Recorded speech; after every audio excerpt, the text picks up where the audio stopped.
प्यारे विद्यार्थियों, नमस्कार। आज मैं आपको स्नातक स्तर के पाठ्यक्रम के बारे में बताने जा रहा हूँ। इससे पूर्व आपने स्कूली शिक्षा में बोर्ड द्वारा निर्धारित पुस्तक को पढ़ा और वही उस पुस्तक में दिए गया पाठ्यक्रम ही उस प्रश्न पत्र के लिए, उस विषय के लिए पाठ्यक्रम माना जाता है और उसी के अनुसार तैयारी की जाती है। लेकिन विश्वविद्यालय और महाविद्यालय स्तर पर जब हम स्नातक की डिग्री करते हैं तो उस समय विश्वविद्यालय द्वारा निर्धारित पाठ्यक्रम के अनुसार हमें अध्ययन करना होता है। उसके लिए ज़रूरी नहीं है कोई एक पुस्तक में वो पूरा पाठ्यक्रम मिल जाए। यद्यपि विश्वविद्यालयों द्वारा पाठ्यक्रम के अंतर्गत नीचे संदर्भित पुस्तकें जरूर लिखी होती है, लेकिन ये ज़रूरी नहीं है कि किसी एक पुस्तक में वो पाठ्यक्रम पूरा हम समाहित कर सकें या एक ही पुस्तक से पढ़ने पर पूरा पाठ्यक्रम उसमें मिल जाए। इसलिए हमारे लिए ये ज़रूरी होता है स्नातक स्तर पर और इससे ऊपर के कोर्सेज़ के लिए कि पहले हम उस विषय के उस प्रश्न पत्र के लिए सिलेबस यानी पाठ्यक्रम को देखें। यद्यपि पाठ्यक्रम विश्वविद्यालय की वेबसाइट पर अपलोड होता है, लेकिन हिंदी भाषी विद्यार्थियों के लिए अनेक बार समस्याएं उत्पन्न हो जाती है कि वह पाठ्यक्रम केवल अंग्रेजी में ही उपलब्ध होता है, जबकि हिंदी भाषी विद्यार्थी ये चाहते हैं कि उनको अपनी भाषा में, जिस भाषा में वो परीक्षा देना चाहते हैं उनका हिंदी माध्यम होता है, तो हिंदी माध्यम में ही पाठ्यक्रम भी उपलब्ध हो जाए, ऐसी हमेशा इच्छा रखते हैं। और इसी के कारण मैं यह व्याख्यान रिकॉर्ड कर रहा हूँ आप लोगों के लिए। स्नातक स्तर के प्रत्येक विषय के लिए, प्रत्येक प्रश्न पत्र के लिए अलग अलग पाठ्यक्रम निर्धारित होता है और उसी पाठ्यक्रम के अनुसार ही पुस्तकों का चयन करना होता है और परीक्षा के लिए प्रश्न पत्र की तैयारी करनी होती है। पाठ्यक्रम सिलेबस विश्वविद्यालय द्वारा यूजीसी गाइडलाइन के अनुसार बनाया जाता है और समय समय पर इसे अपडेट या अद्यतन भी किया जाता है। आज मैं आपको बीए प्रथम वर्ष के अर्थशास्त्र विषय के दोनों पेपर के पाठ्यक्रम के बारे में बताने जा रहा हूँ। बीए की डिग्री के लिए मोहनलाल सुखाड़े विश्वविद्यालय उदयपुर के पाठ्यक्रम के बारे में मैं बताने जा रहा हूँ और बीए की 3 वर्ष की डिग्री के लिए विद्यार्थी को 3 विषय ऐच्छिक के रूप में चुनने होते हैं और उनमें से यदि आपने अर्थशास्त्र विषय का चयन किया है तो अर्थशास्त्र विषय के लिए आपको तीनों वर्ष 2 पेपर देने होंगे। जो स्लाइड में आपको दिख रहा है, बीए फर्स्ट ईयर में 2 पेपर हैं अर्थशास्त्र के, जैसे अन्य विषयों के लिए होते हैं ठीक इसी तरह से अर्थशास्त्र के भी 2 पेपर हैं। पहला पेपर है व्यष्टि अर्थशास्त्र, दूसरा पेपर है भारतीय आर्थिक पर्यावरण, कई बार इसे भारतीय अर्थव्यवस्था के नाम से भी जाना जाता है। दूसरा जो पार्ट है बीए का, यानी बीए द्वितीय वर्ष सेकंड ईयर, इसमें भी 2 पेपर है। पहला पेपर समष्टि अर्थशास्त्र और दूसरा पेपर वित्तीय अर्थशास्त्र के नाम से जाना जाता है। और बीए थर्ड ईयर में 2 पेपर है। पहला पेपर अर्थशास्त्र में परिमाणात्मक विद्या, जो कि सांख्यिकी विद्या के रूप में भी जाना जाता है, और दूसरा पेपर अंतर्राष्ट्रीय अर्थशास्त्र है। ये जितने भी पेपर मैंने आपको बताए हैं ये सभी 5-5 यूनिट के होते हैं, यानी प्रत्येक प्रश्न पत्र 5 इकाई में विभाजित होता है और 100 अंक का होता है। अर्थात आप बीए प्रथम वर्ष में अर्थशास्त्र के लिए 2 पेपर देंगे और दोनों पेपर 100 अंक के होंगे और दोनों ही पेपर 5-5 इकाइयों में डिवाइड है। ठीक इसी प्रकार बीए सेकंड ईयर और बीए थर्ड ईयर में भी आप पढ़ेंगे। और पेपर के नाम एक बार मैं पुनः बता देता हूँ। बीए प्रथम वर्ष में आप पढ़ेंगे व्यष्टि अर्थशास्त्र और दूसरा पेपर है भारतीय आर्थिक पर्यावरण। बीए द्वितीय वर्ष में आप पढ़ेंगे समष्टि अर्थशास्त्र और दूसरा पेपर वित्तीय अर्थशास्त्र है। और बीए थर्ड ईयर में आप पढ़ेंगे अर्थशास्त्र में परिमाणात्मक विद्या यानी सांख्यिकी और दूसरे पेपर के रूप में अंतर्राष्ट्रीय अर्थशास्त्र का अध्ययन करेंगे। अब मैं आपको बीए प्रथम वर्ष के अंतर्गत जो पढ़ाया जाता है, जो पाठ्यक्रम है निर्धारित, उसके बारे में बताने जा रहा हूँ। ये जो स्लाइड आपको दिख रही है ये मोहनलाल सुखाड़े विश्वविद्यालय की वेबसाइट पर सिलेबस के अंतर्गत हम जाते हैं, वहाँ से आप डाउनलोड कर सकते हैं। लेकिन ये सिलेबस आपको पूरा अंग्रेजी माध्यम में दिखाई देगा। इंग्लिश मीडियम वाले विद्यार्थियों के लिए तो ये बहुत ही उपयुक्त होगा कि वो वहाँ से डाउनलोड करें और उसको अच्छी तरह से समझें और उसके अनुसार पुस्तकों का चयन कर अध्ययन करें। पुस्तकों के चयन हेतु नीचे कुछ संदर्भ पुस्तकें दे रखी है, लेकिन इसके अलावा भी कई पुस्तकें अच्छी से अच्छी उपलब्ध है जो आप पढ़ सकते हैं, मार्केट से खरीद सकते हैं या फिर लाइब्रेरी में जो उपलब्ध हो तो वहाँ से भी पढ़ सकते हैं। दोनों पेपर, जो पहला पेपर व्यष्टि अर्थशास्त्र है जिसे माइक्रो इकोनॉमिक्स कहते हैं, दूसरा पेपर इंडियन इकोनॉमी या इंडियन इकोनॉमिक एनवायरनमेंट जिसे हम भारतीय आर्थिक पर्यावरण कहते हैं, दोनों ही पेपर संपूर्ण रूप में सुखाड़िया विश्वविद्यालय की वेबसाइट पर उपलब्ध है।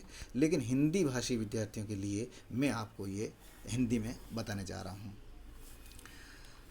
हिंदी माध्यम के विद्यार्थियों के लिए आप इस तरह से नोट कर सकते हैं। पहला पेपर अर्थशास्त्र का बीए प्रथम वर्ष के लिए व्यष्टि अर्थशास्त्र है जिसका पेपर कोड है 1321।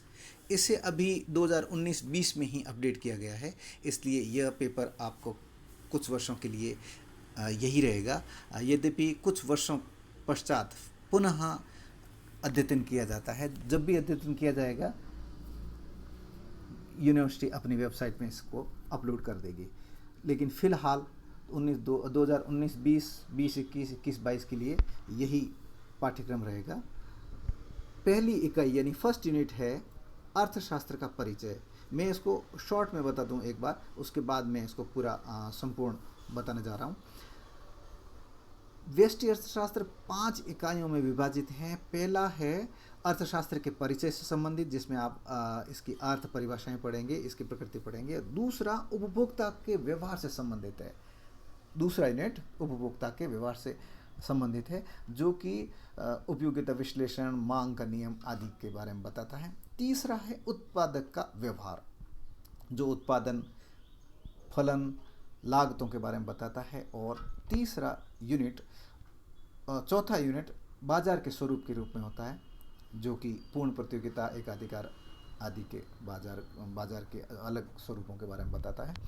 पांचवा यूनिट वितरण के सिद्धांतों से संबंधित, अर्थात हम पूरे पेपर को डिवाइड करें तो हम यूँ जान सकते हैं कि पहला यूनिट अर्थशास्त्र के परिचय से संबंधित है, दूसरा उपभोक्ता के व्यवहार से संबंधित है जो कि मूल अर्थशास्त्र का मूल केंद्र होता है, और उसके बाद उत्पादन से संबंधित है यानी उत्पादक के व्यवहार से संबंधित। अब तीसरा यूनिट उत्पादक के व्यवहार से संबंधित, उसके बाद जब हम जाते हैं चौथे यूनिट में तो अर्थात सेकंड उपभोक्ता और थर्ड उत्पादक, दोनों यूनिट। उपभोक्ता अपनी वस्तुओं को खरीदने के लिए बाजार में जाता है और उत्पादक अपनी वस्तुओं को बेचने के लिए बाजार में जाता है, इसलिए चौथा यूनिट बाजार से संबंधित है। और अंत में जब उत्पादन के साधन उत्पादन में अपना योगदान देते हैं तो उसके बदले उनको पारिश्रमिक के रूप में कुछ चुकाया जाना होता है। उसके निर्धारण हेतु कुछ सिद्धांत हैं जो हम 5वीं यूनिट में पढ़ते हैं। अब मैं विस्तार बताने जा रहा हूँ। इकाई फर्स्ट है अर्थशास्त्र का परिचय, धन, कल्याण, दुर्लभता एवं विकास संबंधी अर्थशास्त्र की परिभाषाएं। विद्यार्थी चाहें तो नोट कर सकते हैं। इसके बाद है इसी यूनिट में अर्थशास्त्र की अध्ययन पद्धतियां, आगमन व निगमन विधियां, व्यष्टि और समष्टि अर्थशास्त्र, विश्लेषण, स्थितिक और प्रायोगिक विश्लेषण, साम्य की अवधारणा, ये प्रथम यूनिट है। द्वितीय यूनिट में उपभोक्ता का व्यवहार, इसके अंतर्गत हम पढ़ेंगे उपयोगिता विश्लेषण। और उपयोगिता विश्लेषण की 2 मुख्य धारणाएं हैं, गणनावाचक उपयोगिता अवधारणा या दृष्टिकोण, जिसके अंतर्गत सीमांत उपयोगिता हास नियम व सम सीमांत उपयोगिता नियम। उपयोगिता विश्लेषण का दूसरी धारणा है क्रमवाचक उपयोगिता धारणा या दृष्टिकोण। इसके अंतर्गत उदासीनता वक्र अर्थात तटस्थता वक्र विश्लेषण, उपभोक्ता का संतुलन, कीमत, आय और प्रतिस्थापन प्रभाव। प्रतिस्थापन प्रभाव के अंतर्गत हिग्स और स्लट्स की दृष्टिकोण है, लेकिन विद्यार्थियों को यहाँ हिग्स का दृष्टिकोण ही पढ़ना है। इसी यूनिट में आगे मांग के नियम का पोषण है। मांग, मांग का अर्थ, मांग का नियम, मांग वक्र, मांग की लोच, मांग की कीमत लोच, आय लोच और आड़ी लोच। उपभोक्ता की बचत, ये द्वितीय यूनिट था। यूनिट 3, इकाई 3 में विद्यार्थी पढ़ेंगे उत्पादक का व्यवहार, उत्पादन फलन, परिवर्तनशील अनुपातों का नियम और उत्पादन की अवस्थाएं, सममात्रा या समोत्पाद वक्र, साधन प्रतिस्थापन एवं पैमाने के प्रतिफल, फर्म का संतुलन, विस्तार पथ, फिर है आगम और लागत वक्र। आगम और लागत वक्र, विभिन्न लागतें एवं इनमें अंतर संबंध।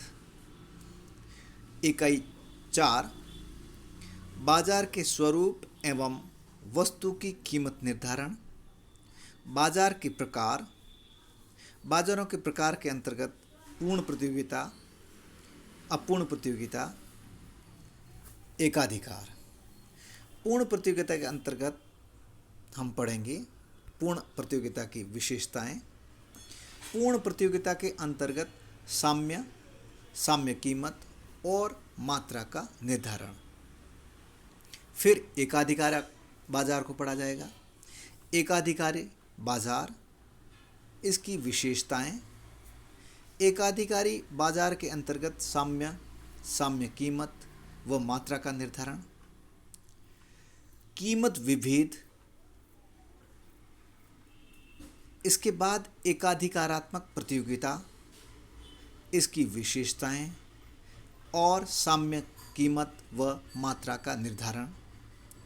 अल्पाधिकार, अल्पाधिकार की विशेषताएं, कीमत अनम्यता यानी प्राइस रिजिडिटी तथा विकुंचित मांग वक्र यानी कि किंग्ड डिमांड कर्व, जो मुड़ा हुआ होता है, इसे मुड़ा हुआ मांग वक्र भी कहते हैं। फिर अल्पाधिकार के अंतर्गत कार्टेल यानी जो गठबंधन बनाए जाते हैं। फिर इकाई 5 जो कि व्यष्टि अर्थशास्त्र की अंतिम इकाई है, वितरण से संबंधित है। वितरण के सिद्धांत, वितरण का सीमांत उत्पादकता सिद्धांत, मजदूरी निर्धारण के सिद्धांत, इसके अंतर्गत जीवन निर्वाह सिद्धांत और आधुनिक सिद्धांत। फिर लगान के सिद्धांत, लगान के सिद्धांत के अंतर्गत रिकार्डो और आधुनिक लगान का सिद्धांत। फिर ब्याज के सिद्धांत, ब्याज के सिद्धांतों के अंतर्गत प्रतिष्ठित ब्याज का सिद्धांत, कीन्स का तरलता पसंद की सिद्धांत और आधुनिक ब्याज का सिद्धांत। फिर है लाभ का सिद्धांत, लाभ के सिद्धांत के अंतर्गत नव प्रवर्तन का सिद्धांत, जोखिम और अनिश्चितता का लाभ का सिद्धांत। ये प्रश्न पत्र प्रथम यानी अर्थशास्त्र का पहला पेपर व्यष्टि अर्थशास्त्र है, जो कि 5 इकाइयों में विभाजित था। अब मैं आपको अर्थशास्त्र के दूसरे पेपर के बारे में बताने जा रहा हूँ। दूसरे पेपर का हेडिंग है भारतीय आर्थिक पर्यावरण और इसका पेपर कोड है 1322। व्यष्टि अर्थशास्त्र का 1321 है और भारतीय आर्थिक पर्यावरण का 1322 है। परीक्षा विद्यार्थी जब परीक्षा का फॉर्म भरेंगे उस समय ये पेपर कोड उनको चाहिए होते हैं। इसकी पहली इकाई भारतीय अर्थव्यवस्था की विशेषताओं से संबंधित है और दूसरी कृषि से संबंधित है, तीसरी अधसंरचना से संबंधित है यानी इंफ्रास्ट्रक्चर से संबंधित है और चौथी राजस्थान के अर्थव्यवस्था से संबंधित है और 5वीं राजस्थान के प्राकृतिक संसाधनों और औद्योगिक विकास, कृषि विकास से संबंधित है। मैं इनको विस्तार से बताने जा रहा हूँ। इकाई प्रथम है भारतीय अर्थव्यवस्था की विशेषताएं, राष्ट्रीय आय की प्रवृत्तियां और क्षेत्रीय वितरण, कार्यशील जनसंख्या का क्षेत्रवार वितरण, विस्तृत जनांकीय विशेषताएं, जनसंख्या आकार एवं वृद्धि दरें, लिंगानुपात, जनाधिक्य की समस्या, जनसंख्या नीति, ये पहला यूनिट था।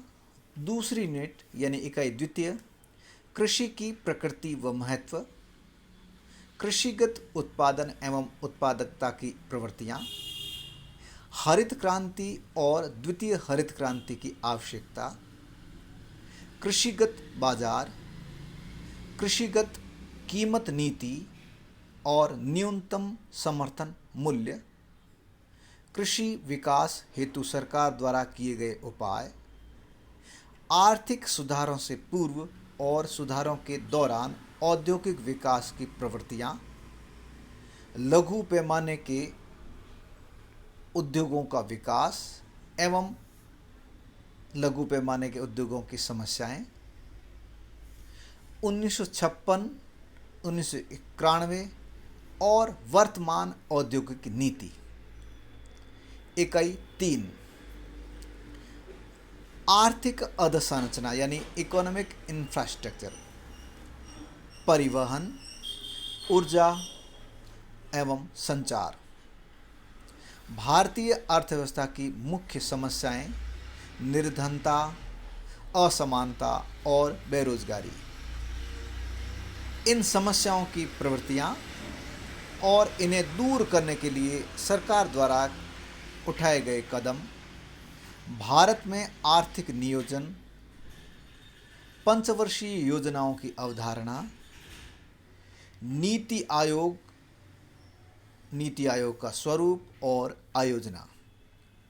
इकाई 4, भारतीय अर्थव्यवस्था में राजस्थान की अर्थव्यवस्था का स्थान, राजस्थान की विस्तृत जनांकीय विशेषताएं, जनसंख्या वृद्धि की प्रवृत्तियां एवं मानव विकास सूचकांक, राज्य घरेलू उत्पाद की क्षेत्रवार प्रवृत्तियां,